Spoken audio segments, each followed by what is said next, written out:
Pull over. Now. The lights flash blue and red in Maya Donovan's rearview mirror. She checks her speedometer. 51 miles per hour in a 50 zone. She signals, eases the BMW onto the shoulder of Route 9, cuts the engine, and places both hands on the steering wheel where they can be seen. She has done this before. Every black woman in America has done this before. The choreography of survival.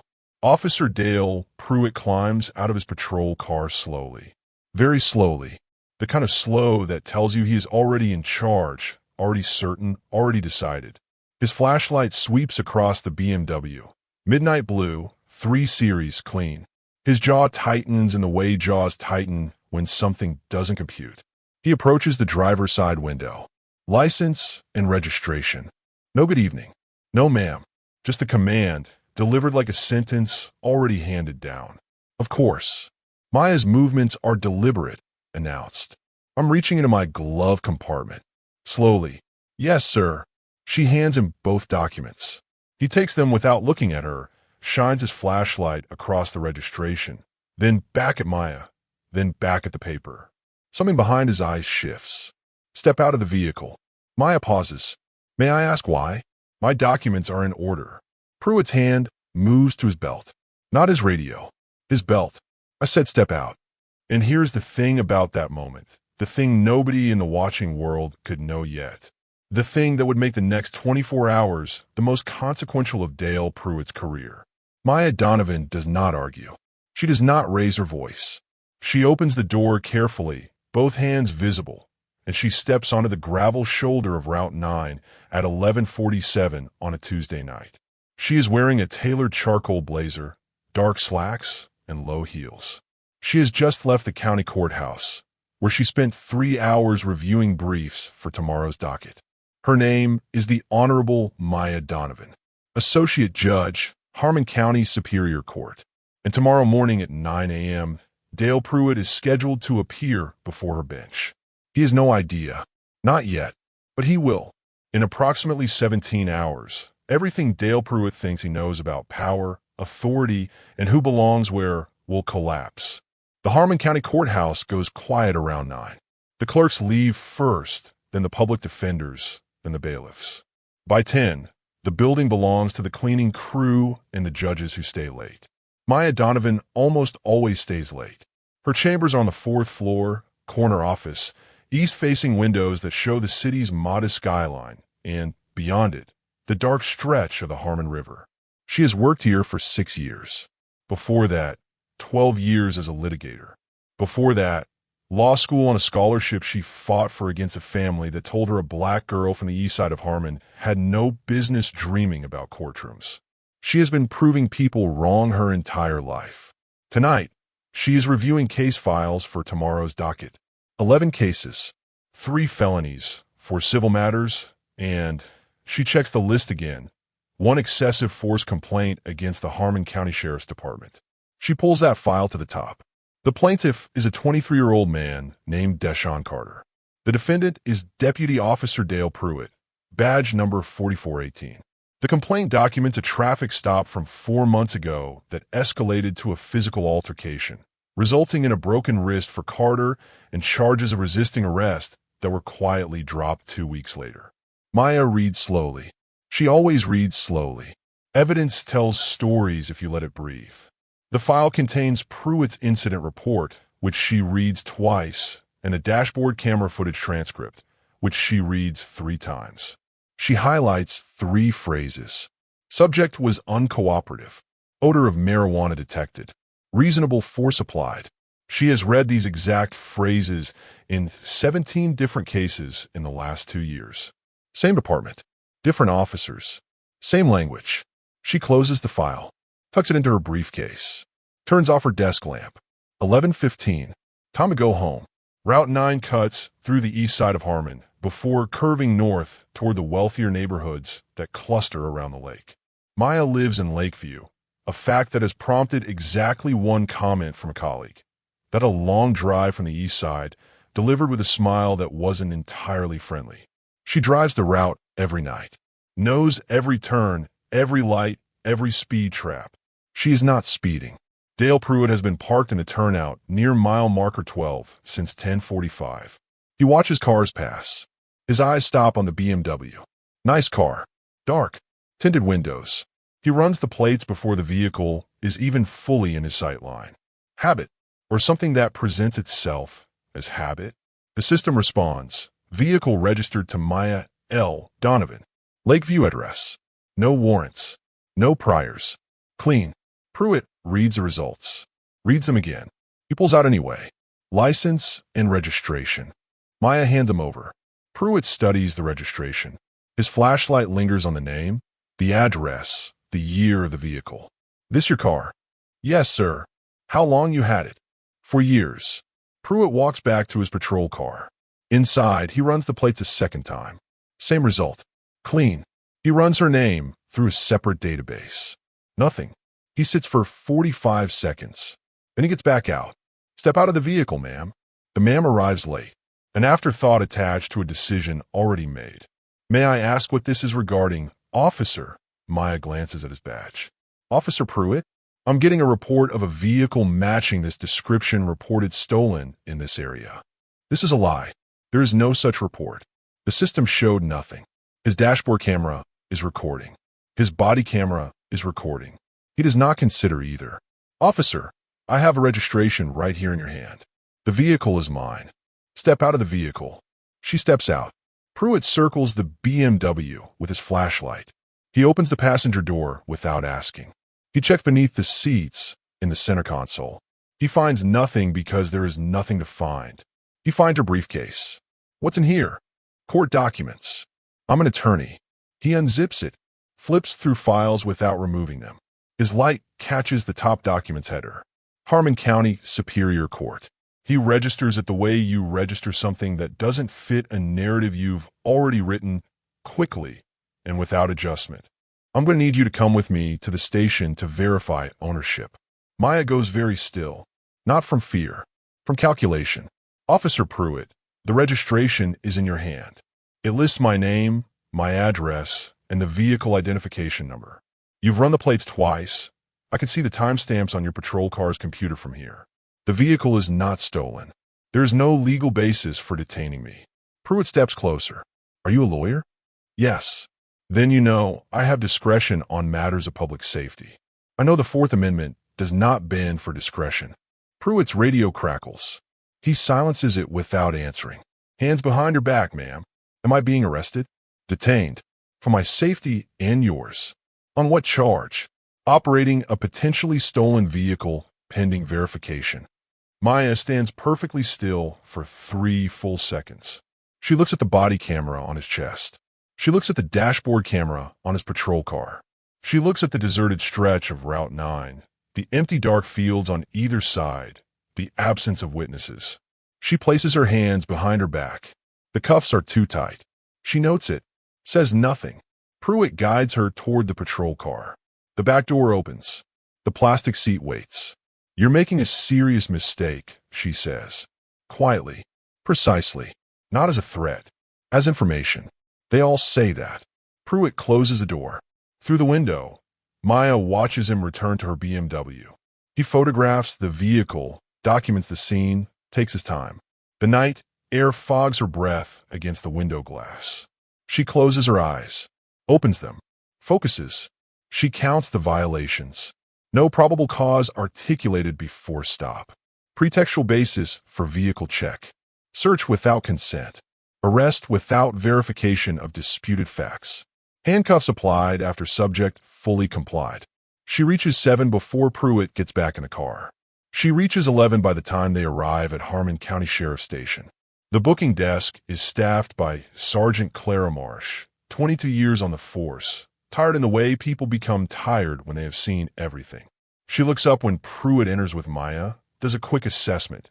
Calm subject, professional appearance, quality briefcase, heels, and frowns. What do we have? Suspected stolen vehicle. Route 9. She claims it's hers. Claims. Marsh's frown deepens. Did you run the plates? Came back clean. Could be a cloned registration. Marsh looks at Maya. Maya looks back. Something passes between them. Ma'am, can you provide any additional proof of ownership? Insurance card, Purchase documents. My insurance card is in my wallet, which Officer Pruitt has. Maya's voice is composed. Classroom steady. The policy shows continuous coverage for 4 years under my name. The VIN on the card will match the vehicle. Marsh holds out her hand to Pruitt. He produces the wallet with visible reluctance. Marsh opens it. Insurance card. 2 credit cards bearing the name Maya L. Donovan. A business card with an embossed seal she recognizes immediately. Marsh goes very still. She looks at the card, looks at Maya, looks at the card again. The seal reads, Harmon County Superior Court. The Honorable Maya L. Donovan, Associate Judge. Marsh's expression does something complicated. Her training says, process the arrest. Her instincts say, stop. Officer Pruitt. Her voice has changed. Lower. More careful. A word. They step away. Maya cannot hear the conversation, but she can read it. Marsh is showing Pruitt something. His face goes through several colors. Confusion, irritation, and then a specific shade of pale that has nothing to do with the fluorescent lights. He glances at Maya. She meets his gaze calmly. He looks away first. Marsh returns to the desk. Ms. Donovan. Judge Donovan. The correction lands softly, without anger, just accuracy. Judge Donovan. Marsh chooses her words with the care of someone defusing something. I apologize for the inconvenience. There seems to have been a miscommunication regarding the vehicle registration. There was no miscommunication, Maya says. The registration is valid. The vehicle is mine. Officer Pruitt ran the plates twice, received a clean result twice, and arrested me anyway. I'd like to be uncuffed, please. The cuffs are too tight, and I believe the marks on my wrists constitute documentation of excessive restraint. Marsh unlocks the cuffs herself. Her face is professionally neutral, but her hands, Maya notices, are not entirely steady. You're free to go, Judge Donovan. Again, I apologize. I'll need documentation of tonight's detention. The time of arrest, the time of release, the grounds stated, and Officer Pruitt's badge number. Maya flexes her wrists, looks at the marks where the metal bit into her skin. Please photograph these, Sergeant. For the record, Marsh photographs them. Maya retrieves her wallet, her keys, her briefcase. She straightens her blazer. She looks at Dale Pruitt, who is standing near the far wall, looking at nothing in particular with great concentration. Officer Pruitt. He turns. I'll see you tomorrow morning. She holds his gaze for exactly 2 seconds. 9 a.m. courtroom B. She turns and walks out. Pruitt stares at the door for a long time after it closes. Maya drives the rest of Route 9 in silence. No music, no phone calls, just the dark road and the steady pressure of her hands on the wheel. She is not crying. She will not cry. She has been in rooms that didn't want her. She has argued before panels that watched her with skepticism borrowed from their fathers. She has been mistaken for the court reporter, the paralegal, the defendant's family. She has been asked to produce identification at her own courthouse twice in the 6 years she has presided there. She knows what tonight was, but knowing what something is does not make it stop happening. She pulls into her garage at 12:41, sits in the car for a moment. The engine ticks as it cools. Her phone shows 3 missed calls from her husband, James. She had forwarded them to voicemail rather than escalate his worry. She calls him back. Where have you been? I was. James. Her voice finally breaks just slightly, just enough. I need you to listen. She tells him. All of it. He listens without interrupting, which is one of the 10,000 reasons she married him. When she finishes, the line is quiet. Are you hurt? My wrists. Just marks. Nothing serious. Come inside. I'll make tea. We can figure out. There's nothing to figure out tonight. She opens the car door. But tomorrow, James. Tomorrow is going to be interesting. Maya is at the courthouse at 7:30.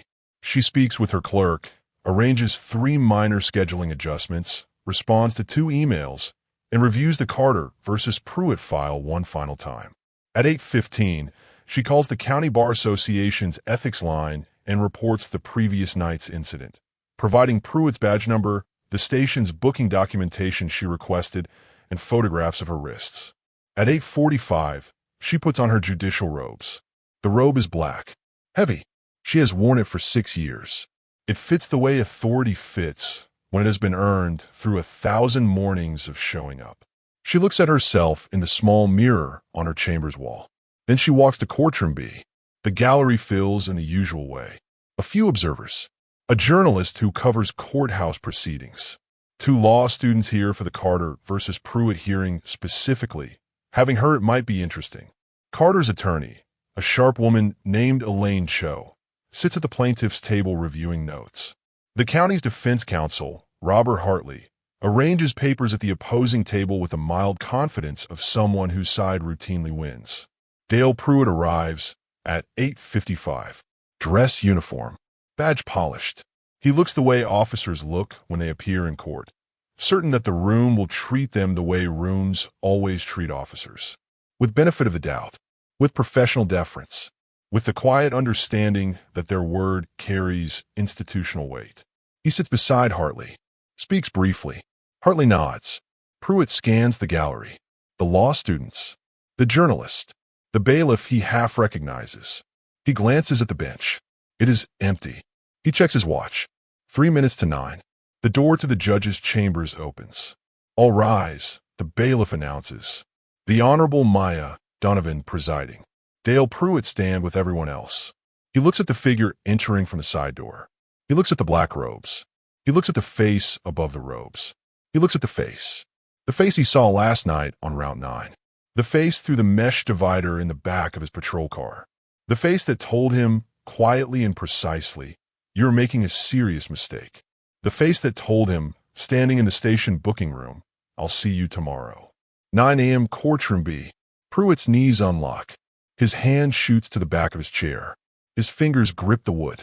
His briefcase slides from his other hand and hits the floor, the sound cracking through the silent courtroom like a small detonation.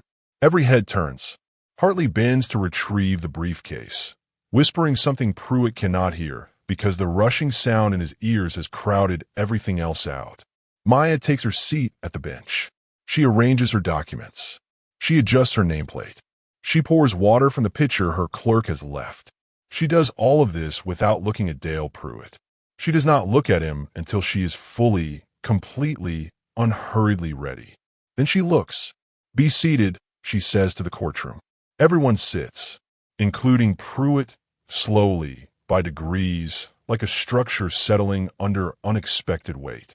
Maya opens the case file. "We are here today in the matter of Deshaun Carter versus the Harmon County Sheriff's Department and Officer Dale Pruitt. Before we begin," she pauses, adjusts her reading glasses. "I need to make a disclosure to this court." The courtroom goes quiet the way courtrooms go quiet when something important is about to happen. Elaine Cho looks up from her notes. Hartley's pen stops moving. The journalist recorder, which has been running since they sat down, seems to lean closer. Pruitt grips the table. "Last night, at approximately 11:47 p.m., I was driving home on Route 9 after leaving these chambers." Maya's voice is perfectly level.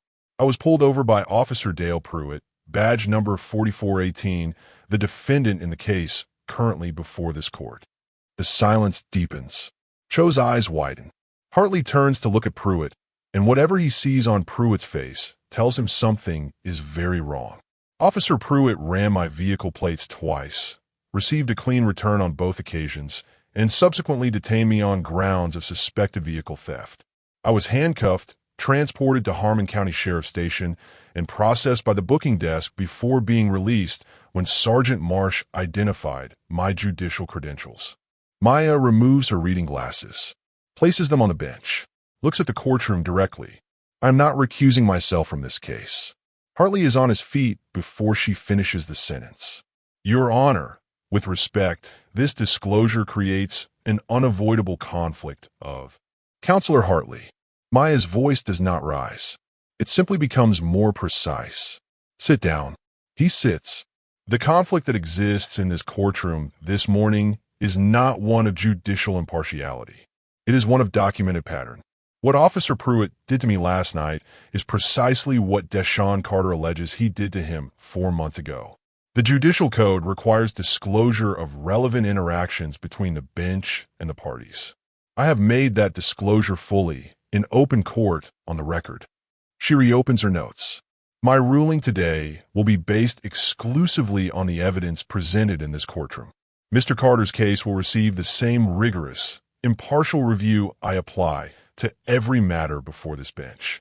If anything, Officer Pruitt's conduct toward me provides independent corroboration of the behavioral pattern the plaintiff alleges.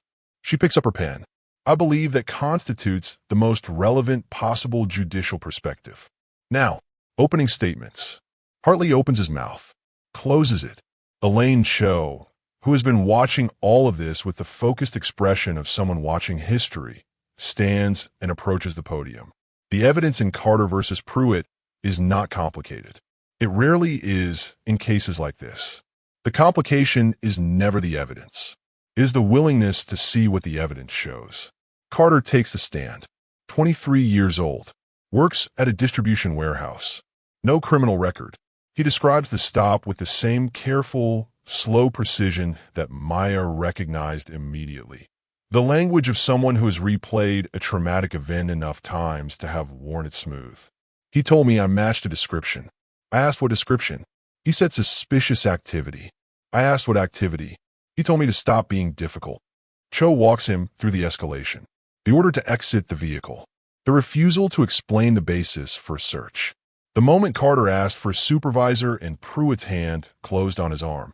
Did you resist? Cho asks. No, ma'am. I was terrified. The broken wrist. The hospital visit. The charges of resisting arrest that were filed the same night, then dropped 6 weeks later when the preliminary hearing revealed the dashboard footage showed Carter's hands in the air at the moment of contact. Hartley cross-examines with the efficiency of someone who knows his position is not strong. He focuses on Pruitt's experience, his record of commendations, the inherent difficulty of field decisions.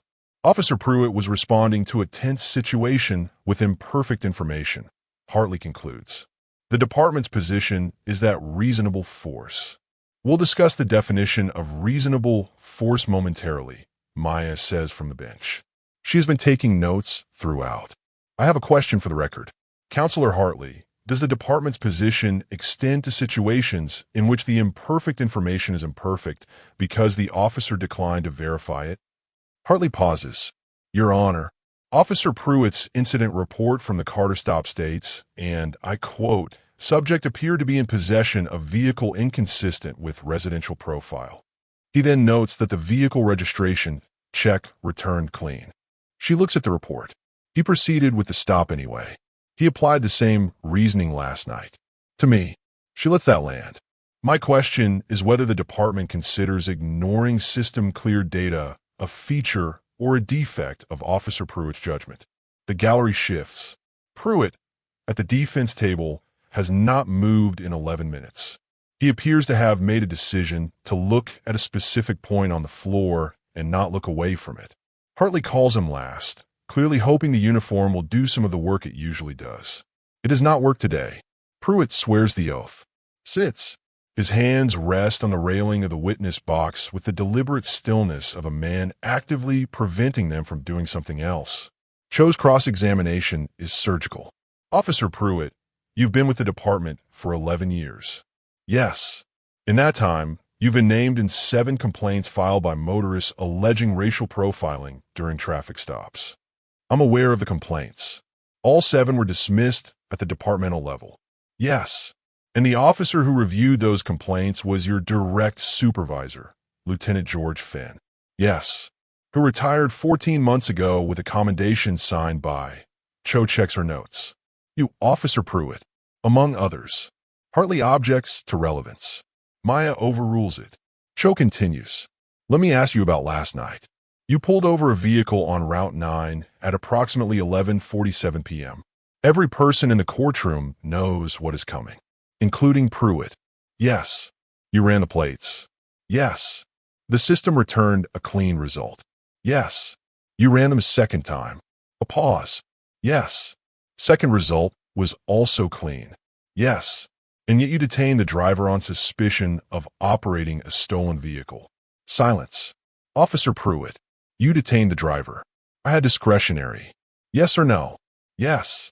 The driver you detained was Maya Donovan. Cho gestures toward the bench without looking away from Pruitt, the judge currently presiding over this hearing. Pruitt does not answer. His jaw is working. For the record, Officer Pruitt. Yes, he says. I detained her. What did she do wrong? The question is so simple that it stops the room. Pruitt says nothing for a long time. She didn't, he says finally, quietly. She didn't do anything wrong. Thank you, Cho says. No further questions. Maya calls a 30-minute recess. In the hallway outside courtroom B, the journalist is already on the phone. The law students are speaking in rapid, overlapping sentences. Hartley stands with his hands in his pockets, looking at nothing. Elaine Cho finds a quiet corner and makes 3 precise calls. Inside chambers, Maya sits at her desk. Her husband texts once. How is it going? She types back. It is going the way things should always have gone, but rarely do. Then she stands, straightens her robes, and returns to the bench. When court reconvenes, Maya spends 11 minutes delivering her ruling on the Carter case. She moves through the evidence methodically, citing statutes and precedents with the rhythm of someone who has been reading case law since she was 19 years old and doing it because she loved it, not because she had to. She awards Carter damages. She orders the department to complete a full audit of every traffic stop conducted by Pruitt in the past 5 years, cross-reference for demographic data. She orders the 7 previously dismissed complaints to be reviewed by an independent body, not departmental oversight. And then she does something that has never happened before in Harmon County Superior Court. She speaks to Pruitt directly from the bench, not as a party in the case, as a subject of the court's concern. Officer Pruitt. Her voice fills the room without effort. You stopped me last night because you saw a black woman in an expensive car, and your mind provided an explanation that required no evidence. You did this to Deshaun Carter 4 months ago. Based on 7 complaints that were never properly investigated, I believe you have done this to others we have not heard from today. Pruitt sits motionless. I want you to understand something. Not about your career.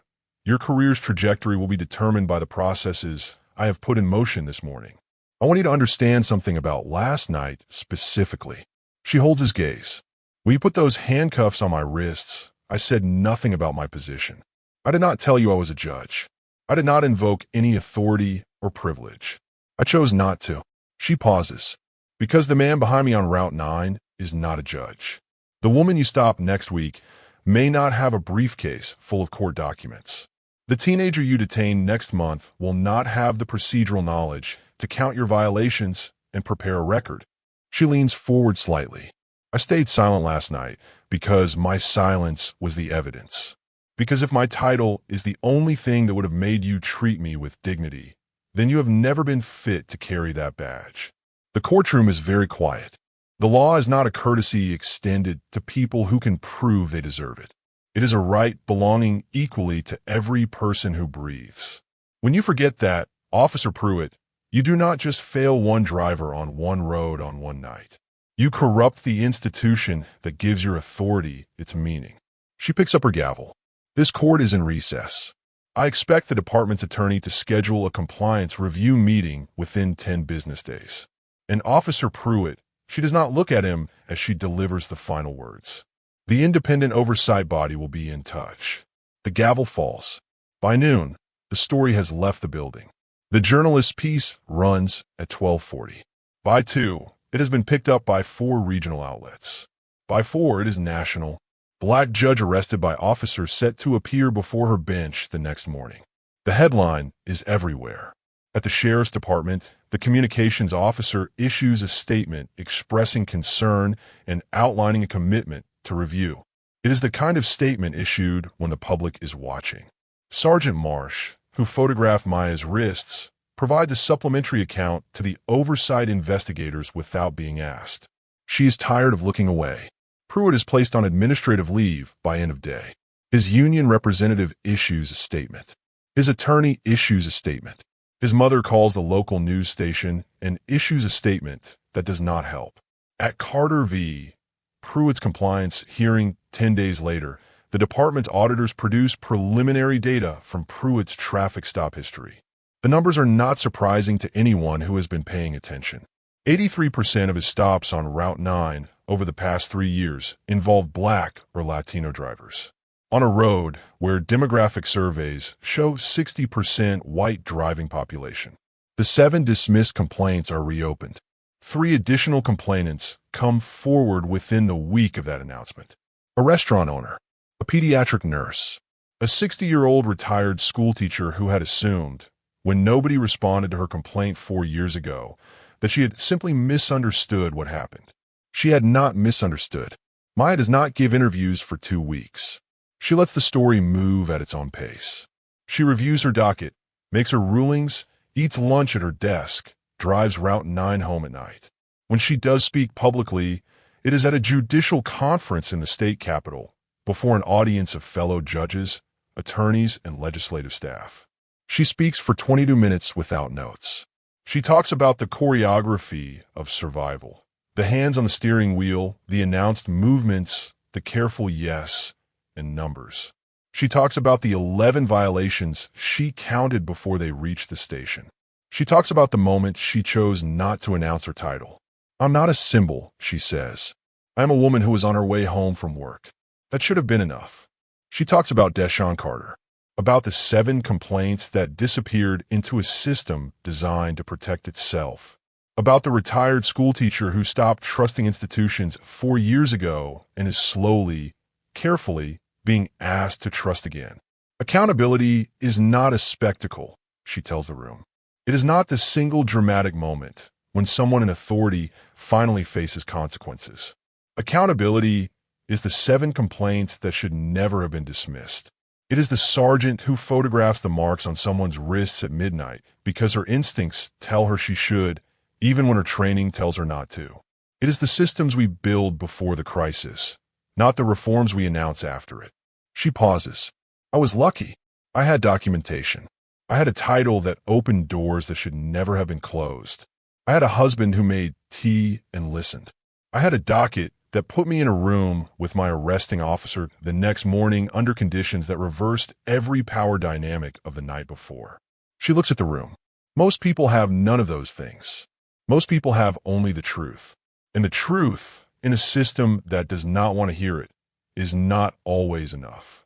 2 months after the hearing, Sergeant Clara Marsh files a formal complaint of her own, not against Pruitt, against the pattern. She submits documentation of 15 cases over 8 years where complaints against department officers were closed by supervisors who had direct personal or professional relationships with the officers in question. She names names. She attaches dates. She does this knowing what it will cost. She does it anyway. When a reporter asks her why, she is quiet for a moment. "I've been on that desk 22 years, she says. "I've processed a lot of people who didn't belong there. I always told myself it wasn't my call." She looks at her hands. "Last year, I processed a judge.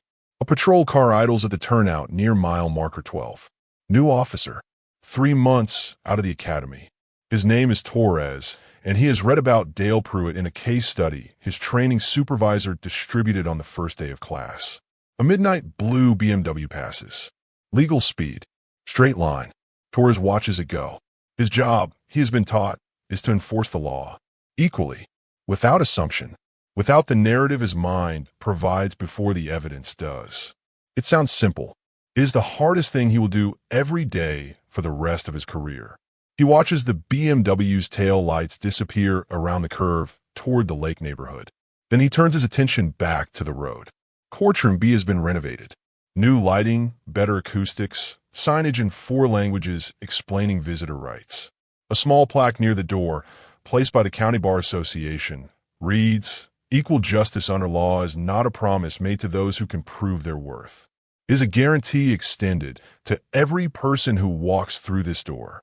Maya reads it every morning when she arrives. Deshaun Carter is enrolled in a paralegal program. He visits the courthouse once, in November, to observe a hearing. He sits in the gallery quietly and watches the judge, a different judge, a civil matter, nothing dramatic, work through the evidence with careful, unhurried attention.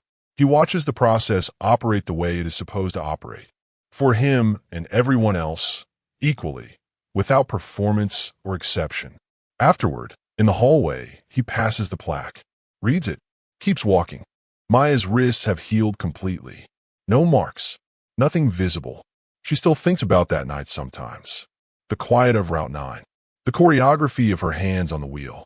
The careful yes. The counting of violations that began before the car stopped moving. She thinks about what she told Pruitt from the bench. About silence as evidence. And she thinks about the woman who will be on Route 9 next month, next year, 10 years from now. The woman who will place her hands on the steering wheel where they can be seen. Who will count violations in her head and say nothing. Who will have no briefcase full of court documents, no courthouse waiting, no morning docket with the arresting officer's name on it.